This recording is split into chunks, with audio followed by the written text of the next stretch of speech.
শালি তোকে আমি কতবার কহি আমার চাংড়াটাকে শান্তি আস না, তুই তো শালি কথা শুনবি না আমার।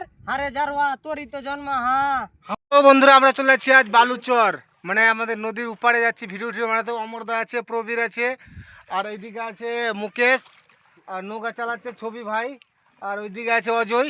বুঝলে, যাচ্ছি আমরা ভিডিও বানাতে, কিন্তু আমরা নিজে জানি না যে কী ভিডিও শ্যুট করবো আজকে। এবার আমরা যাচ্ছি, এই যে দেখো সামনে বালুচর দেখা যাচ্ছে। বালুচর যাব, 2-4-5 মিনিট বসবো, আমরা ডিসাইড করব কি ভিডিও বানাবো।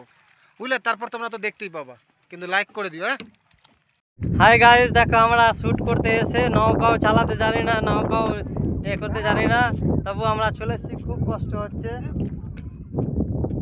দেখো 1 ঘন্টা প্রায় লেগে গেছে নৌকা নিয়ে আসতে। একটু জায়গায় ওই পার যেতে হবে, দেখতে পাচ্ছ কত কাছে আছে, তবে 1 ঘন্টা লেগে গেছে, তবুও পারছি না নৌকা চালাতে। দেখো কতজন আছে।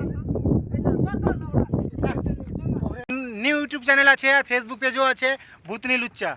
তো আমরা চ্যানেলের ভিডিও বানাতে এসেছিলাম। তো আমরা ভিডিও ওই চরে বানিয়েছিলাম, কিন্তু চর থেকে প্রচুর হাওয়া, তো আমরা নৌকাতে আছি। দেখো সবাই আমরা অভিনেতা আছি, ছোটো মোটো ক্যারেক্টার অভিনেতা। তো আমরা যাচ্ছি ওই পার, বুঝলে। তো হাওয়াতে আমাদের এদিকে উল্টো নিয়ে চলে যাচ্ছে। দেখো সবাই নৌকা টোকা চালাচ্ছি। দেখে ভাই বাস টাস মারিস না, বুঝলি কি না। দেখে ওইদিকে প্রবীর আছে, তারপরে ছবি আছে, তারপরে এই যে আমাদের হিরো বসে আছে কালুয়াডোম, বুঝলি না। সামনে মুকেশ আছে, তারপরে কি বলে ওর নাম রে, আছি আমরা। তো দেখতে থাকো আমাদের ইউটিউব চ্যানেল।